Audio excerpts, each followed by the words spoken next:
This is a lesson about relative major and minor keys in music, and it has nothing to do with this guy. Although sometimes it may seem almost as hard to get your head around as Einstein's theories. Relative keys are pairs of keys, one major, one minor, that share the same key signature.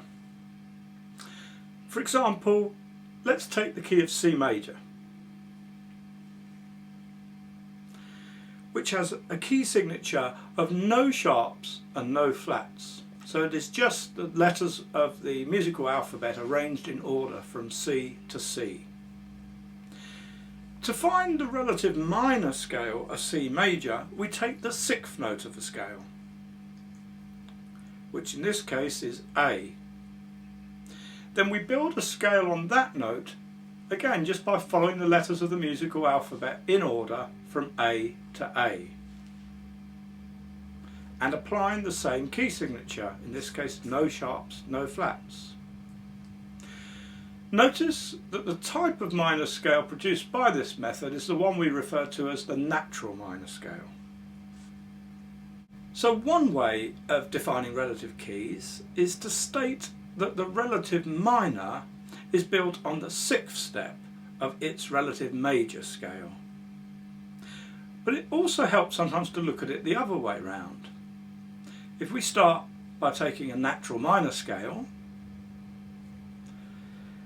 we'll start with A minor in this example, which, as we have just discovered, has a key signature of no sharps and no flats.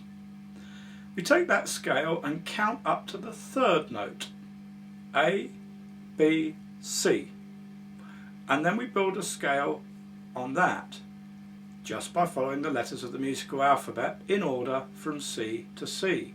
Again, the key signature remains the same, no sharps, no flats, and we have produced the C major scale, which we can now state is the relative major of A minor. So the relative major key is built on the third step of the natural minor scale. So that's a bit of the theory. Now let's look at how we work with this on the guitar fretboard. Here is a pattern we have been using as a natural minor scale pattern.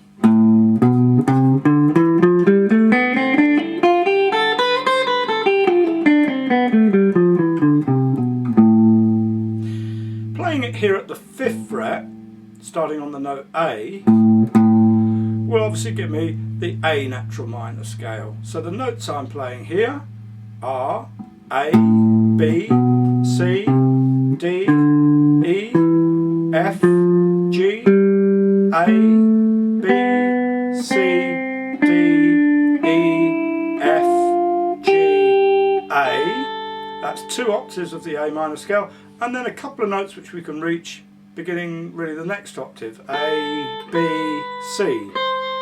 And you could argue that the scale goes on up the fretboard from there.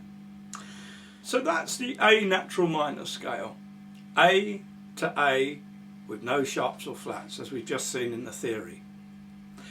But what will we get if we play that scale starting at its third note, working up from there? So note 1, note 2, note 3, I'm going to start here, and that's C, D, E, F, G, A, B, C, D, E, F, G, A, B, C. So that's C to C, 1 octave, 2 octaves. So that gives us the C major scale. So notice, just as with the A minor scale, I had a couple of spare notes, if you like, at the top end. On this, on the C major scale, I've got those spare notes at the bottom end, C, B, A, and that's part of the next octave down, obviously, the C major scale.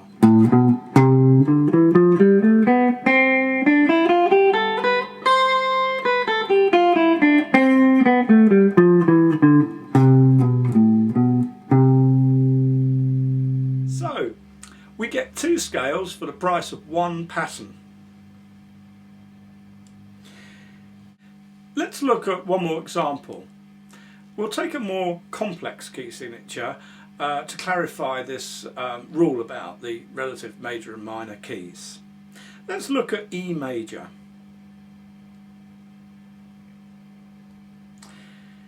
Which uses all the letters of the musical alphabet from E to E, but is affected by a key signature of 4 sharps: F for father, C for Charles, G for goes, and D for down. But finding the relative minor key is just as simple as in our earlier example, as long as you remember the rule: the relative minor key is built on the 6th note of a major scale.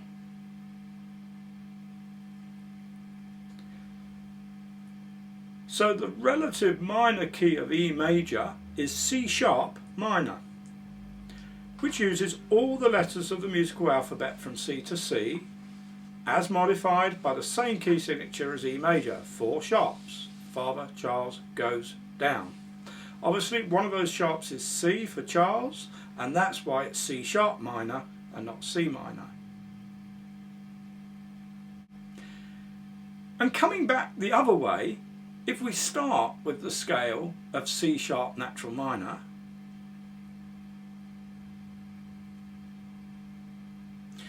we would take the 3rd note,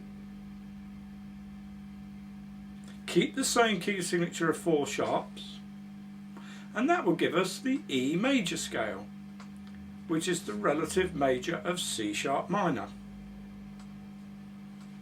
Back on the fretboard, we can use exactly the same pattern as we did earlier on with the pair of C major and A minor.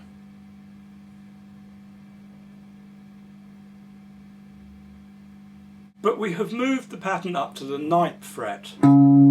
So the first note of the pattern is C sharp. Notice that just by moving the pattern, we have automatically applied the correct key signature of 4 sharps. We've got C sharp, D sharp, E, F sharp, G sharp, A, B, C sharp. Carrying on, D sharp, E, F sharp, G sharp, A, B, C sharp, and then if I'm in the key of E major, I'll carry on up F sharp and E. So here's my E major scale.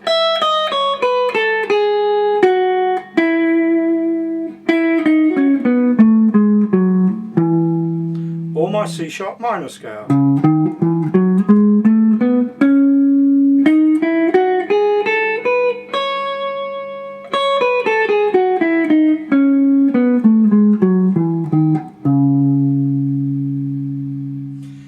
This highlights one of the great things about playing guitar. By using patterns to play scales, chords, arpeggios and modes, we can steer around the need to actually study music theory and understand what the notes actually are. And we can still end up playing great sounding guitar. But ultimately this can form a bit of a trap for many guitarists who constantly put off studying music theory for this very reason. And ultimately that means they never actually understand what it is they're playing, and that will stop them from realising their full potential in the long run. So I hope you've enjoyed this lesson and found that that's helped perhaps clarify some of the confusion that many guitar students have on the subject of relative major and minor keys. In the next lesson, we'll look at how to use this knowledge to find melodies in major keys. So I look forward to seeing you then.